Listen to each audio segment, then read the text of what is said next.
A Fundação da Liberdade Econômica é um centro de pensamento, produção de conhecimento e formação de lideranças políticas, que se baseia na defesa do liberalismo econômico e do conservadorismo como forma de gestão. Para mais informações, acesse flebrasil.org.br. Olá a todos, eu sou Eduardo Fayet, da Fundação da Liberdade Econômica, e este é mais um episódio do Liberdade em Foco, o podcast da Fundação da Liberdade Econômica. Sejam todos bem-vindos. No nosso podcast falaremos de um tema muito importante para o Brasil, o resultado das eleições e o futuro partidário no Brasil.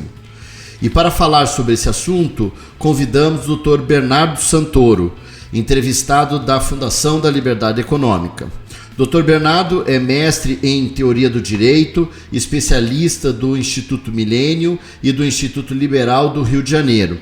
É titular do Conselho Curador da Fundação da Liberdade Econômica e preside o PSC do Rio Grande do Sul.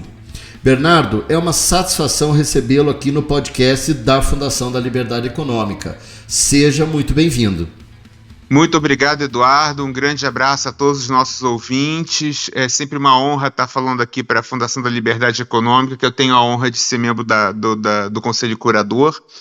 E quero dizer para você, assim, inicialmente, que o papel da Fundação, não só no que tange ao apoio ao Partido Social Cristão, mas como um dos grandes pilares de divulgação do pensamento da liberdade econômica, tem uma característica e tem um papel fundamental dentro da construção de uma sociedade brasileira com melhores princípios e valores. Então, estou aqui muito feliz nesse dia de hoje, podendo falar com vocês. Prazer é nosso, Bernardo. E para começar nesse assunto, do resultado das eleições, que recentemente aí nós passamos o primeiro turno, gostaria de perguntar para você como você vê o resultado dessas eleições para os partidos no Brasil frente à cláusula de barreira, que obviamente vai se modificando à medida que o tempo vai passando. Então, qual que é a tua visão sobre isso?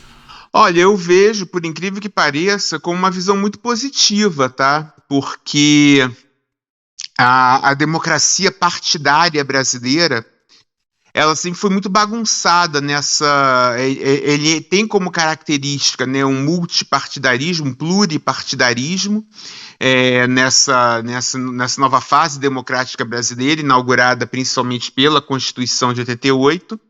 E nesse nosso pluripartidarismo, nós tivemos um cenário durante muito tempo, um cenário de partidos muito pouco ideológicos, todos eles muito caracterizados, às vezes um pouco mais à direita, às vezes um pouco mais à esquerda, como que a ciência política chama de Big Tent ou Catch-all, ou seja, partidos que aceitam todo tipo de candidato, não importa o que ele defende, não importa como é essa atividade política, o que importa é ter voto, e isso mudou. Nós agora estamos passando a viver, principalmente pós-2018, num cenário em que os partidos precisam efetivamente construir candidaturas que tenham significado ideológico, que tenham significado de políticas públicas e que cada partido efetivamente passe a ter valor. E aí, historicamente, em todo o mundo, em todas as grandes democracias, você tem sempre um partido, que eu chamo, eu e um amigo costumamos chamar de um partido vermelho e de um partido azul. Um partido que defende a social-democracia e um partido que defende o liberal-conservadorismo. E aí, dentro desse cenário, hoje nós conseguimos distinguir claramente que o PT ocupa, e a federação que ele montou ocupa, o lado vermelho, enquanto que o PL passa a assumir esse lado azul, na defesa das pautas conservadoras. E aí você tem espaço dentro de um cenário, principalmente, num cenário em que nós temos uma cláusula de barreira baixa, como é o cenário brasileiro, nós temos espaço para construir o papel de linhas auxiliares desses dois grandes polos, como nós temos também uma possibilidade de termos partidos que possam aderir a certas pautas específicas, como a pauta ambiental, ou a pauta identitária, ou a pauta liberal, né? E aí, dentro desse cenário, cabe a cada partido se construir. E a tendência natural que nós vamos ter é de fusões, não só entre os partidos que não passaram na cláusula de barreira, e isso é óbvio para fins de sobrevivência eleitoral, como mesmo os que passaram na cláusula de barreira, porque cada vez mais, e isso ficou muito comprovado nas eleições desse ano, sem que o partido tenha pujança financeira, não se faz eleição. Mesmo com a questão, mesmo com a proeminência de um novo momento em que os partidos são muito ideológicos. Por mais que você tenha ideologia, você precisa também de dinheiro para que você possa divulgar essa ideologia para os eleitores. E num cenário em que cada vez mais a população brasileira está, vamos dizer assim, viciada, e também vamos dizer assim, a vida política brasileira ficou viciada no fundo público de campanha. Cada vez mais você tem menos doadores privados, a doação privada por empresas é proibida e a doação privada particular cada vez tem mais vedações e dificuldades, e as próprias pessoas estão perdendo o interesse em fazer doações privadas, já que já existe uma verba pública para isso. Você vai ter um cenário em que você tem necessariamente que se fundir, e os espaços vão se restringindo. Eu vou dar um exemplo de partidos grandes que passaram na cláusula de barreira, mas que estão conversando para se fundir. O PP e o União Brasil. São partidos big tent, ou seja, partidos que pegam todo tipo de candidato, não importa muito bem o estilo, pode ser de direita, pode ser de esquerda, mas mesmo dentro desse campo big tent, você vai ter cada vez mais um afunilamento. Então você vai ter União Brasil e o PP se afunilando e devem estar juntos. Você vê o MDB agora ficando um pouco isolado dentro desse campo big tent. Na esquerda você tem o PT hegemônico, e você tem um PDT e um PSB cada vez mais reduzidos. Acho que a tendência vai ser de fusão desses dois partidos para que virem uma grande linha auxiliar do PT. O PSOL com uma pegada mais identitária, eles têm um esquerdismo identitário, então eles vão explorar esse campo. Do lado da direita, você tem o PSD hoje com uma pegada bem liberal clássica, você tem o Novo com uma pegada libertária aí dentro do libertarianismo, enquanto movimento político de extrema-direita liberal, como ocorre nos Estados Unidos hoje. E você tem um desafio de dois partidos, o PSC e o PTB, de tentarem entender como eles vão estar nesse processo. E nesse sentido, nos cabe destacar a queda do PSDB, um partido que ocupava até bem pouco tempo atrás o papel de grande partido do campo azul, só que ele não foi fundado e ele nem tem sua visão tendo como objetivo ocupar esse campo azul dentro dessa democracia. E no momento em que ele foi substituído pelo bolsonarismo e pelo PL nesse campo azul, ele se diminuiu e ele tende, inclusive, a deixar de existir ou se fundir com outros partidos, virar um big tent. Se vocês me perguntarem, já que estamos falando aqui, vou estar respondendo de antemão. Eu acho que a tendência futura é o PSDB tá se fundindo com o MDB da vida, ou até mesmo no futuro com o PP e com a União Brasil para formar um grande big tent brasileiro. Então esse é o cenário hoje, e eu acho que esse cenário de fusões é muito bom. É muito bom para a democracia brasileira, para que a gente tenha menos partidos e, ao mesmo tempo, mais representatividade das ideologias em nível nacional. Interessante, Bernardo. Você está falando uma questão e citou, né, a questão de cenário, e eu queria te perguntar especificamente qual é a tendência futura em função da progressão da cláusula de barreira, especificamente para 2026 e 2030. Você deu um cenário das eleições atuais, né, de 2022, mas especificamente nessa perspectiva que você já deu algumas indicações, né, de tendências partidárias, mas como é que ficará a cláusula de barreira especificamente? Então, nesse ano nós já tivemos uma cláusula de barreira mais apertada do que a de 2018, né? Em 2018 era 1,5% dos votos nacionais e 1% em 9 estados, ou eleger 9 deputados. Agora já subiu para 11 deputados, ou 2% em nível nacional. Agora vai aumentar cada vez mais. Em 2026, se não me engano, já são 15 deputados e 2,5%. 2,5% é certo. Agora não sei se já são 15 ou 13 deputados para 2026. E 2030, que é o último, é 3% dos votos nacionais. Então, a tendência é cada vez mais diminuir. E eu quero usar muito como exemplo a democracia que eu considero hoje a democracia mais avançada do mundo, que é a Alemanha. Na Alemanha, hoje, nós só temos 7 partidos, tá, com uma cláusula de barreira de 5%. A cláusula de barreira na Alemanha é de 5%, e nós só temos hoje 7 partidos. Como a União Democrata Cristã e a União Social Cristã formam uma aliança, nós podemos considerar que não são nem 7 partidos, são só 6, porque o CDU e o CSU formam uma federação. Então, na prática, embora sejam 7 partidos, são só 6 que disputam numa totalidade, num cenário de 5% de cláusula de barreira. Como o Brasil vai ter no seu final uma cláusula de barreira de 3%, eu consigo enxergar um cenário em que nós tenhamos um pouco mais de partidos no Brasil, né? Não vão ser 6 grandes partidos como na Alemanha.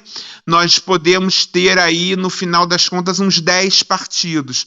O Partido Azul Conservador, o Partido Vermelho Socialista, Social-Democrata, uma linha auxiliar de um lado e uma linha auxiliar de outro. A gente já está falando de 4 partidos. Um partido identitário à esquerda, né?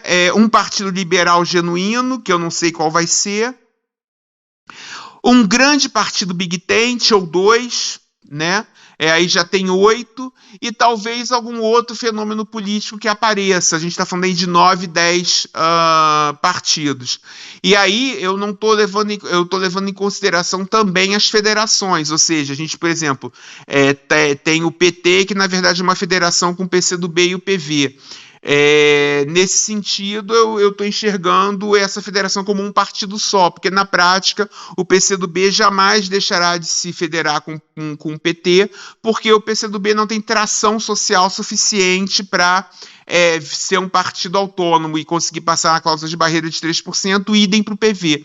Haveria talvez espaço para um grande partido ambientalista no Brasil, mas o PV não soube articular uma fusão com a Rede, que é o outro partido ambientalista do Brasil, para fazer esse grande partido ambientalista. Então o PV vai provavelmente continuar dentro desse processo como um apêndice do PT, sendo tratado como um partido só por federação. Então eu consigo enxergar um cenário que, na verdade, nós tenhamos aí no máximo 10 partidos no Brasil, e cabe a cada partido estar buscando outros partidos que tenham perfil ideológico parecido com o seu, para que possa estar ocupando os espaços políticos que lhe serão destinados pela população nos próximos anos. E, Bernardo, exatamente nesse cenário aí que você muito bem traçou, como que fica o Partido Social Cristão nesse processo? Quer dizer, qual que são as possibilidades, as oportunidades que o Partido Social Cristão tem nesse cenário aí que está por vir? Eu enxergo hoje o Partido Social Cristão, pelo seu perfil ideológico, né, que inclusive é o meu perfil ideológico, como o principal candidato, o partido que é o principal candidato a ser a linha ideológica, né, o auxiliar ideológico, né, a linha auxiliar ideológica do grande Partido Azul, que hoje está sendo ocupado pelo PL. Isso significa que o PSC não pode ser esse grande partido ideológico à direita? Pode. O trabalho hoje não está sendo feito com essa finalidade, mas eu enxergo o PSC hoje podendo ocupar de maneira brilhante esse papel de linha auxiliar do grande Partido Azul à direita, com espaço para passar na cláusula de barreira, porque o partido ideológico azul grande não tem espaço suficiente para todo mundo, precisa de uma linha auxiliar, e eu enxergo que o PSC, se fizer um bom trabalho, ele tem toda a possibilidade de, embora não protagonizando, ser a grande linha auxiliar à direita do grande Partido Azul nos próximos anos. Mas, para isso, o PSC vai precisar, de maneira inteligente, se juntar com outros partidos que têm essa característica liberal-conservadora, e fazendo essas fusões para que ele possa passar na cláusula de barreira, se alinhar e de forma muito profissional poder ocupar esse espaço que hoje parece ser o espaço destinado a ele dentro do espectro político nacional atual. Interessante. E nesse cenário futuro que a gente está traçando aqui, você vê algum espaço, alguma possibilidade de mudança dessa legislação eleitoral? Você acha que esse novo Congresso vai tentar mudar novamente essa legislação, que é uma legislação relativamente nova, né? E ainda não terminou de ser implementada? Você acha que tem alguma possibilidade nesse sentido? Olha, eu acho que não, e pelo seguinte motivo: os partidos grandes viram ao final dessa eleição que funcionou a ideia pelo qual essa legislação foi construída, que era a ideia de diminuição de partidos, né? O Brasil chegou a ter 35 partidos até recentemente. Então, o efeito buscado pelos grandes partidos ao implementar essa legislação de fundo público mais cláusula de barreira, que é exatamente diminuir a representatividade de partidos menores e forçar a fusão deles para partidos médios, funcionou. Então eu não enxergo um cenário hoje em que haja mudança da legislação nos próximos anos, justamente porque foi atingido o propósito a qual foi criada essa legislação foi atingido. Eu lamento, porque eu ainda acho que, para fins legislativos, há um cenário em que a gente conseguisse construir um cenário de distrito, né, de distritos, ainda é melhor para a democracia, porque o cenário distrital ele aproxima mais o eleitor do seu candidato e ele, ao diminuir a área geográfica de atuação de um determinado candidato, diminui os custos de campanha. Então, eu sempre advogarei a favor do sistema distrital, que eu acho um sistema mais inteligente, é um sistema que melhor representa a vontade popular e, ao mesmo tempo, diminui os gastos de campanha, mas eu entendo que, como esse Congresso ele está sendo eleito por esse sistema proporcional de lista aberta, que é o sistema que a gente vive hoje, as pessoas que estão eleitas não teriam interesse em fazer uma mudança legislativa, justamente porque esse sistema hoje beneficia. Então, mesmo havendo um desgaste financeiro grande nesse sistema de lista aberta, eu não consigo enxergar hoje um cenário em que nós tenhamos uma mudança e, ao mesmo tempo, repetindo, o efeito buscado foi atingido, que é o estímulo à fusão de partidos e ao descarte de partidos pequenos, mesmo aqueles que continuam existindo. Basta ver que, dos partidos que não passaram na cláusula de barreira em 2018, nenhum deles conseguiu eleger sequer um único deputado federal nas eleições desse ano. Isso tem um significado. Os partidos nanicos entenderam isso e eu acho que é um processo natural a sua extinção, fusão e incorporação por outros partidos, e essa tendência a continuar em 26 e 30, e somente após 2030 e após essa experimentação é que vai se discutir a necessidade ou não de uma mudança de legislação. Muito desafiador. Espero que todos tenham gostado desse episódio com o tema O resultado das eleições e o futuro partidário no Brasil. Muito obrigado, Bernardo Santoro. Meu caro, foi um grande prazer, me mantenho sempre à disposição aí da Fundação, para o que vocês precisarem. Um grande abraço para todos os nossos ouvintes e até uma próxima oportunidade. E para você que acabou de nos ouvir, muito obrigado pela sua audiência. Para mais informações, acesse o site flebrasil.org.br e siga as nossas redes sociais no Facebook e Instagram, @FLEconômica, e no Twitter, @FLEbrasil. Nosso podcast está disponível na sua plataforma de áudio preferida. Você também pode seguir nosso podcast no Spotify, Amazon, assinar no Apple Podcasts e se inscrever no Google Podcasts ou no Castbox e favoritar no Deezer. Desse modo você receberá uma notificação sempre que um episódio for ao ar. Eu sou Eduardo Fayet e este foi mais um Liberdade em Foco. Um grande abraço e até a nossa próxima conversa.